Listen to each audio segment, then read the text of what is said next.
Буга чейин мамлекеттик ипотекалык компаниядан жеңилдетилген насыя менен 5240 жаран үй алган. Ипотекалык компаниядан насыяга үй алган Рахат Жамгырчиева Бишкек шаардык номер 4 ооруканада медайым болуп эмгектенет. Учурда чегерилген пайызды төлөй албай жатканын айтууда. Мен 2016-жылы октябрда ипотекага үй алгам.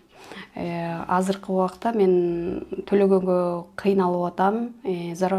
Айлыгым жетпей жатат. Мен өзүм деген жалгыз бой энемин. Ошо кызымды да окутушум керек. Мен эки жакка тең жетпейт атат эчтеке. Мага ошо ипотекадан 4%ке түшүрүп берсе жакшы болмок эле деген талабыбызды коюп атабыз. Азыркы учурда мен 8% менен төлөп атам. 8% менен 10.700 төлөп атам. Зарплатам 10.000. Негизи ипотека менен 14% менен алганбыз. 14%тен 12%ке түшкөн. 12%тен 2 жылдан кийин араң 10%ке түшкөн. Бул пандемиянын убагында 9% түштү. Мен анда деген 11.000 төлөп келаттым. Азыр болсо 8%ке түшкөндө 10.700 төлөп атам. Мага деген азыр 8.000, 7.000 төксөм деле мага аябай ошол деле кыйындык туудурмак.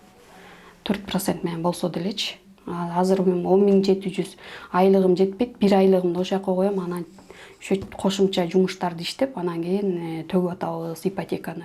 Нават Жолдошбек кызы Кооператив атындагы Кыргыз улуттук көркөм сүрөт музейинин кызматкери. 2019-жылы 2 бөлмөлүү үй алган. Айына 36.000 сомдон насыя төлөп келет. Мен 2 жыл мурун алган бул үйдү.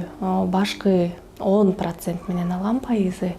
Азыркы 2 жылдан бери түшүп 8%га түштү. Бул үйгө 37.000 төлөчүмүн. Азыркы тапта 36.000 төлөйм. Өзүң кайсыл тармакта иштейсиң? Өзүм музей көркөм сүрөт өнөр музейинде иштейм. Ал жакта 5 жыл болду иштегениме. Төлөгөнгө буга чейин алып жатканда албетте жетчү. Анан могу дүйнөлүк пандемияга жараша карата такыр төлөгөнгө кыйын болуп баратат. Канат Иманов мурда 14% менен ипотекага үй алган жарандардын пайыздык чени 4%га түшүрүп берүүсүн мамлекеттик ипотекалык компаниядан талап кылып жатканын айтты. Алгандардын башында эң көч алганда 14% менен алышкан. Азыркы учурда ошол 14% менен дагы төлөп келгендер дагы жарандар бар.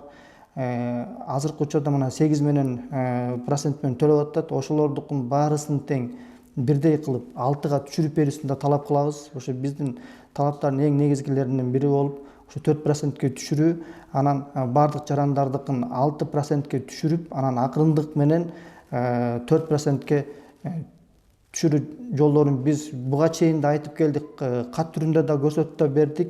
Ушул катка эмне үчүн көңүл бурушпайт?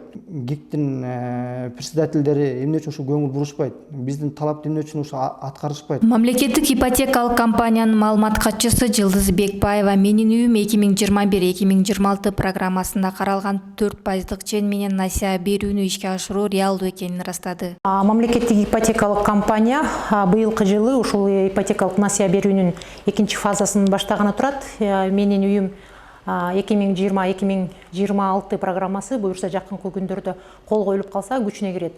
Ал программанын шартына ылайык Кыргызстандын жарандарына 4%дан ипотекалык насыя бере баштайбыз. Жана калкка бир топ эле жеңилдиктер каралган. Бул албетте реалдуу программа, анткени бул программанын үстүндө бир канча ай ичинде атайын адистер иштеп бүт баарын эсептеп чыгышып, анан ушул программаны жазып чыгышты. Ошондой эле ошо мамлекет башчы бизге ушундай тапшырма койгон. Мурунку ипотекалык компаниядан мурдагы насыя алгандардын пайыздык өлчөмү дагы 4%га түшүрүлгүлө деген тапшырма берген. Учурда биз партнер банктар менен сүйлөшүүлөрдү жүргүзүп атабыз. Сүйлөшүүлөр дээрлик аяктап калды. Ошол партнер банктардын маржасы алынып калса, алардын дагы жылдык пайыздык чени 4%га түшөт. Анан мамлекеттик ипотекалык компания ушул жаңы турак жай программасында ушул үй бүлөлөрдүн алардын бюджетине оор келбеси үчүн атайын ошол насыя берүү мөөнөтүн атайын 25 жылга чейин узартты да. Мурдагы программада мөөнөтү 15 жыл болсо, жаңы программада 25 жыл. Бул деген нерсе ай сайын төлөнүүчү төлөмдөр бир топ эле азайып калат да. Бүгүнкү күндө турак жай көйгөйү курчбойдон калууда. Эгер мамлекеттик ипотекалык компаниянын сунуштаган программасы ишке ашып калса, карапайым калктын мүдөөсү аткарылып, көп адамдар үйлүү болуп калышат. Бирок бул үйлөр чыныгы муктаж адамдарга берилсе, анткени кызарган нерсени көрсө баса калган айрым бир жарандарыбыз үй үстүнө үй алып, бизнеске айлантып, үйү жоктор кезек жетпей дагы калып кетпесе деген эле ой. Наргиза Козубаева, Асель Сүйөркул кызы, Асель Раманкул кызы, Кыргыз Досу басма үйү.